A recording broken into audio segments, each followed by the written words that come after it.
Originally, I was going to do a top 5 worst teachers list and combine it with the top 5 best teachers list and then make it a full video. But in my personal opinion, I don't think that there's 5 bad teachers in Naruto. Now, on the other hand, I will say that there are 3 probably bad teachers, or teachers that really didn't have no impact whatsoever to their team. Number 3, I'm going with Kurenai Sensei because she really didn't have no real screen time with her team like that, or actually taught them something that they used consistently throughout the series. And it honestly didn't make much sense why they have a Genjutsu specialist teaching 3 young shinobi that specialty is in scouting. Now, I'm not saying she don't have no powerful genjutsu, but what I am saying is that she really didn't teach them much. And to be honest, we have seen her have more conversations with Shikamaru than her own team, when you really think about it.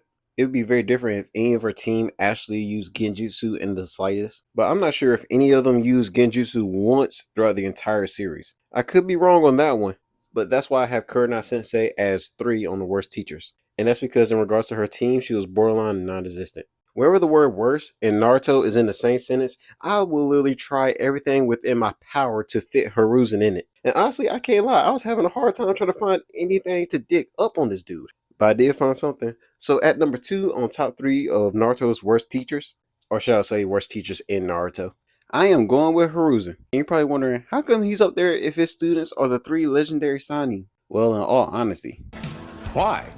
Because fuck them, that's why. and on top of that, everybody in his 3-man group, instead of Tsunade or Jiraiya, he decided to make Orochimaru his favorite, the literal obvious mentally unstable one out of the group. I don't care if the student is super intelligent or make calculated decisions. Orochimaru was insane. So why would you make him as your favorite student and teach him a crap ton of different jutsus? Oh, he was like a son to me. Newsflash, he popped up on your doorstep with white skin and an affinity for snakes. So you saw no red flags. Because fuck them, that's why. Number 1 for worst teachers in all of Naruto, I mean, it's clearly Orochimaru. Like this is no question. Like, it's clearly Orochimaru. Orochimaru didn't teach Sasuke nothing. Maybe he did teach him how not to blow up. And that's mainly because Orochimaru wanted him as a vessel. Why would you make your vessel super strong when you know eventually you're going to have to take over his body? Like, that would just be making it more difficult for yourself. Like, it doesn't make sense. And on top of that, it's very clear that Sasuke did all of his training all on his own. And basically, Orochimaru sent him on extremely deadly missions just so he can make him stronger without technically doing it himself. And just so Sasuke could just crash out. And plus, he don't have to worry about Sasuke running off on him because of that Diddy curse mark that he put on his neck. When he was a child, by the way. Wait a minute, he has multiple different hideouts and is known for grooming young preteen boys with a lot of potential and talent and lures them with the promise of power and unlocking their full potential. Has a lot of power and everybody fears his name. Yeah, it's Orochimaru. So we're going with the top 5 teachers in all of Naruto. And this is based strictly off of my opinion, and in my opinion, I have to say Lady Tsunade, because what she transformed Sakura into and how Sakura carried on the lessons that she learned from Lady Tsunade, and simply how Sakura improved upon what she learned from Lady Tsunade. I mean, it's a shame that she only had like 1 student from like the Konoha 12. Well, technically 2 because she also taught Ino as well. And also she taught Shizune a couple things here and there. But I feel like a lot of people don't mention Lady Tsunade and how good of a teacher she was. It's mainly because a lot of people can't help but just think of 106. It's easily 106. I don't care what nobody says. She is very gorgeous to me! But in all seriousness, Lady Tsunade places at number 5 in the top 5 best teachers in all of Naruto. And on top of that, she actually believed in Naruto and treated him well. You're going to start to notice a pattern. Because fuck them, that's why. And coming in at number 4 for the top 5 teachers in all of Naruto, and that's clearly Mike Guy. People sleep on how great of a teacher that man was. And he easily had the best fighting squad out of the 12. And that's not including Naruto and Sasuke, who are literal aliens or reincarnations or whatever you want to call it. And a lot of people haven't noticed, but his team is always out on a mission 24/7. These dudes rarely have a time to just stay in Konoha and chill out because they always out on a mission. And then they be missing the big stuff that be happening.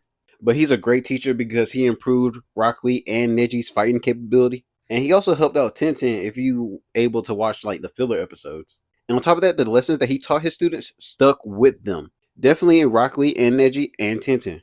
They do get embarrassed about how goofy and eccentric he be, mainly Neji and Tenten. But at the same time, they still hang on to every single word he says. I, Madara, declare that you are the strongest of them all. Coming in at number 3 for the top 5 teachers in all of Naruto, I have to say Iruka Sensei.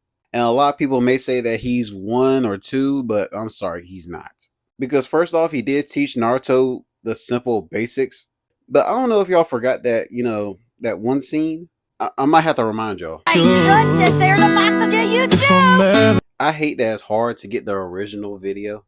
But basically, this scene, Iruka was like, yo, I almost killed your ass, yo.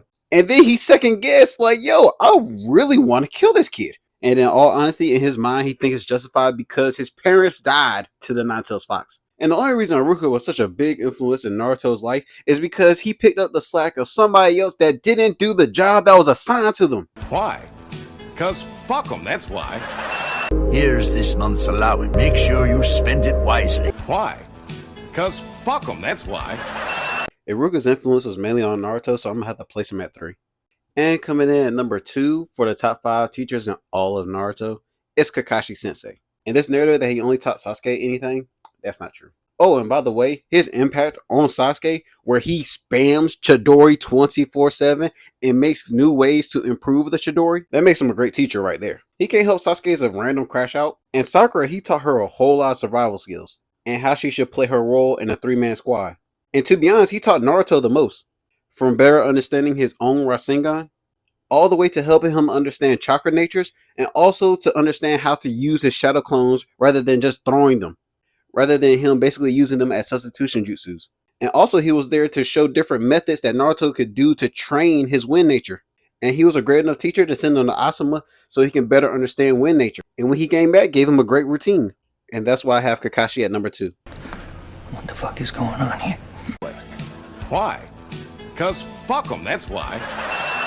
The number 1 teacher in all of Naruto is Jiraiya. I hate to say it, it really is Jiraiya. And that's simply because the lessons that he teach and the influence that carries over even after his death. Even while he was alive, his influence was absolutely incredible. When it comes to him and credibility in regards to being a great teacher, people tend to overlook the fact when he taught Nagito, Konan, and Yahiko is what I meant to say. His influence on them was truly incredible. And he steered them towards the right path, it just didn't plan out. And he was also a great teacher to a lot of other great teachers. Jiraiya Sensei? Yes, what is it, Kakashi? You're already here. Just, speak your mind. But People really should talk to other people every day, even if it's just small talk. Talking to others builds bonds of friendship and camaraderie. And we can all be honest for a moment, if Jiraiya was still alive, Naruto is not asking Iruka Sensei to act as his father during the wedding. His impact as a teacher is why I have him as number 1. Be sure to like, comment, and subscribe for more anime content. And definitely comment because I literally read every single comment. And I definitely want to hear people's feedback and what their thoughts is in regards to my opinion on any of this.